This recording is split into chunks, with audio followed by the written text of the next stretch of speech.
Hi, I'm Angela. Funny how life changes in the blink of an eye. One moment, you're a passionate nurse at Memorial Hospital, thriving in your career. The next, you're married to someone who feels like two different people: public Dean, the charismatic, attentive husband, and private Dean, someone far darker. Your sister called again, Sarah said during our lunch break, sliding into the seat across from me in the hospital cafeteria. Her tone was casual, but her eyes betrayed concern. She's worried.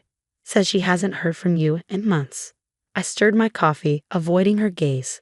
You know how busy the hospital gets. I'll call her soon. Sarah frowned. Remember when we used to go out after shifts? You never come anymore. And what's with the long sleeves in this heat? Dean likes us to have dinner together. Says it's important for married couples, I replied, tugging at my sleeve. It was an excuse, one of many I'd grown adept at offering.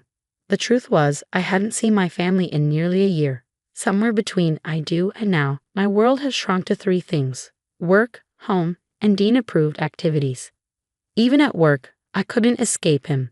He'd drop by unexpectedly, questioning who I was talking to or why I was staying late. His mother, Helen, often reminded me how blessed I was.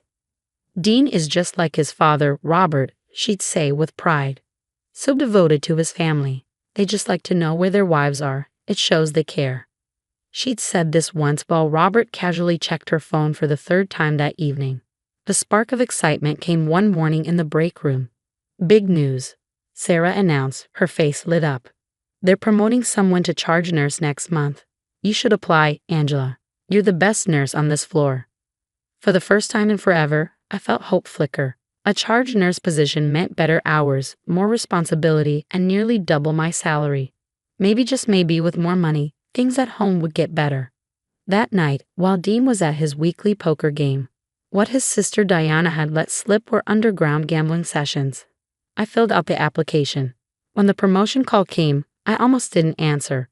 Unknown numbers usually meant collectors calling about Dean's mysterious debts. But this time, it was good news. They offered me the position on the spot. Double the salary. Day shifts only. Weekends off. Tomorrow, you're having dinner at Dean's parents' house. I hadn't told him about the promotion yet. Helen was making her famous pot roast, and Diana was bringing her kids. I knew Robert and Dean would spend most of the evening discussing Dean's failing business ventures while casually monitoring their wives' phones. But tomorrow would be different. For the first time since I said, I do, I was planning to say no. When Dean demanded my first charge nurse paycheck, I'd be ready. My hands shook as I typed out a text to Sarah. Can you come to dinner at Helen and Robert's tomorrow? I might need a friend. The pot roast sat heavy in my stomach as I watched Dean charm his way through dinner. He was in rare form, telling jokes, complimenting his mom's cooking, and playing the role of the perfect son. No one would guess what had happened in the car just hours earlier. Remember to keep quiet about the promotion until we discuss it properly, he'd said, his grip leaving marks on my arm. Angela's been so quiet tonight, Helen said, reaching across the table to pat my hand. Are you feeling all right, dear?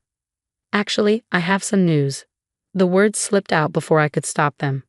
The wine glass in Dean's hand stilled midair. I got promoted to charge nurse today. That's wonderful. Diana's genuine excitement cut through the tension like a blade. Isn't that great, Dean? Dean's smile didn't waver, but his eyes turned cold. Of course, Dean said smoothly, though the sharp edge in his voice was unmistakable.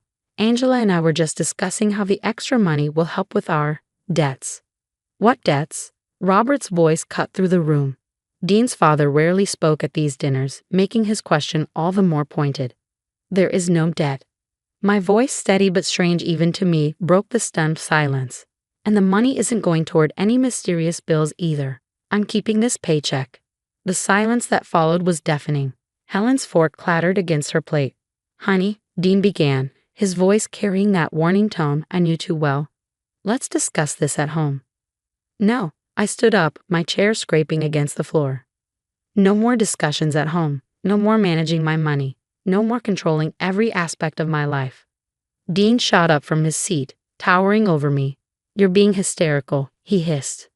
This is why you need my help. Help? I laughed bitterly. Like when you got emotional because I bought groceries without asking. Or yesterday when I talked to my brother on the phone without your permission. Dean? Helen's voice was uncertain now. What is she talking about? Nothing, Mom. Dean's facade was slipping. He reached for my arm with that all too familiar grip disguised as affection. But I stepped back. Don't touch me. His mask finally cracked. You're my wife, he snarled, his voice low and venomous. Your money is my money. Everything you have is mine. Time slowed. His hand lashed out, striking my face. It wasn't the subtle, controlled aggression I'd grown used to. This was raw, unrestrained violence. I barely registered the chaos around me. Robert standing up abruptly, Diana shielding her children, Helen's hands flying to her mouth in horror. Through the ringing in my ears, I found my voice. Don't stop, Dean, I said, forcing each word out. Show your family exactly who you are. Give me exactly what I need. His composure shattered completely. The man who had fooled everyone in this room, who had played the perfect son, the loving husband, revealed his true self in an uncontrollable rage. The last thing I saw before the world went dark was Sarah bursting through the door with 2 police officers in tow. She'd gotten my text after all. I woke up in a hospital bed to the soft murmur of voices. Sarah was holding my hand, her eyes red from crying. My brother James sat nearby, asleep in a chair by the window. How did you know to come? My throat was raw, my voice barely audible. Diana called me, Sarah said, squeezing my hand. Right after she called James, we got here as fast as we could. The events of that night came flooding back. The promotion announcement, Dean's outburst, his father's rare attempt to intervene, Helen's screams, Diana shielding her kids. Everything had unraveled so quickly. After 3 days in the hospital, I moved into James's guest room. For the first time in years, I didn't have to walk on eggshells or monitor my every word. Peace, however tentative, began to settle in. Helen called again, Sarah said one afternoon, handing me a coffee during one of her visits. And Dean's been harassing everyone at the hospital, trying to find you. But the corporate world proved brutally efficient. Dean's carefully crafted professional image couldn't withstand what his own family had witnessed. His firm's partners began asking questions. Clients pulled away. Sarah filled me in during a break. They put him on leave, she said. Apparently he's been snapping at people and making threats. His mask is slipping everywhere now. He tried coming to the house, James added, his voice tight with anger. I had a word with him. He won't try again. Each day brought new updates about Dean's downfall. But watching his life unravel wasn't my focus anymore. My energy was devoted to healing. The hospital administration, horrified by what had happened, doubled down on their support, installing new security measures and fast-tracking me into the management training program.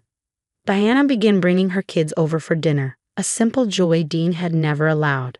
Even Helen started therapy. I'm starting to see how much damage I caused by enabling him, she admitted during one of our hesitant conversations. The fear wasn't gone entirely, but it was fading. In its place grew something stronger. The knowledge that I wasn't alone and never had been. Looking at my small but fierce support system, I realized something profound. Sometimes, the best revenge isn't about punishment. It's about thriving despite everything they tried to take from you. 6 months have passed since that night at Helen's dining table. The hospital corridors feel different now. They're mine. As the charge nurse of the emergency department, I run my floor with the confidence I thought I'd lost. Angela, we need your sign-off on the new schedules, Emma, a junior nurse, said, handing me a clipboard. The tablet caught my eye, and with it, a detail I hadn't noticed before. Deanna's engagement ring was gone. I left him, she whispered, her voice steady yet soft. After what happened with you, I realized I didn't have to stay. My story had spread through the hospital, not as gossip, but as a wake-up call. 3 other women had already left their abusive situations. Sometimes strength is contagious. I was reviewing patient charts when Sarah burst into the room, her face pale. He's here, she said breathlessly. Dean is in the ER. My hands didn't shake anymore. What happened? Some sort of breakdown at work, she explained. He started throwing things, threatening people. His firm finally fired him. I walked to the ER entrance, Sarah close behind. Dean sat on a bed, his head in his hands. He looked smaller somehow. Helen hovered nearby, visibly strained, while Diana stood at a distance, her arms crossed. You need to treat me first, Dean barked at the intake nurse. I'm having chest pains. I stepped forward, clipboard in hand. Actually, as charge nurse, I determine priority cases. And you're not having a heart attack, Dean. Your vitals are normal. You're having a panic attack because your actions finally have consequences. He looked up then, really seeing me for the first time. But I wasn't the woman he'd married anymore. My scrubs were short-sleeved, no more hiding. My voice didn't waver. You can't treat me, he snarled. You're my wife. Ex-wife, I corrected. And I'm not treating you. I'm doing my job, which means the elderly man in Bay 3 with actual chest pains takes precedence over you. Helen stepped forward, her expression resolute. Dean, that's enough. You've lost everything because of your own actions, your job, your family, your reputation. Mom, you can't. I can, she said firmly, cutting him off. And I will. You need help, real help, but not from the people you've hurt. Turning back to the intake nurse, I instructed, Mr. Doe can wait. His condition is non-critical. Then meeting Dean's eyes one last time, I added, Bay 4 is open when you're ready to fill out your paperwork like everyone else. As I walked away, Diana fell into step beside me. That was beautiful. It wasn't about revenge, I told her. It was about taking back power, my power. Later that night, I sat in my new apartment, surrounded by the life I'd rebuilt. Photos from Sarah's wedding, where I'd stood as her maid of honor. My charge nurse certification proudly displayed. The keys to my own car. A calendar full of family dinners with James, nights out with friends, and plans for a future I created myself. My phone buzzed with a text from Helen. I'm sorry I didn't see it sooner, but I'm so proud of who you've become. I didn't respond immediately. Instead, I looked around at my peaceful home, at all the pieces of myself I'd gathered back together. They were stronger now, forged in fire and truth. Sometimes, the best revenge isn't about destroying your abuser. It's about rebuilding yourself so completely that their power over you becomes nothing but a memory. And memory can't hurt me anymore. I picked up my phone and typed my response, I'm proud of me too. Now this is my story. If you've read this far, let me know your thoughts. Share your experiences. Your courage might help someone recognize these patterns before it's too late. Remember, asking for help isn't a weakness. It's a strength.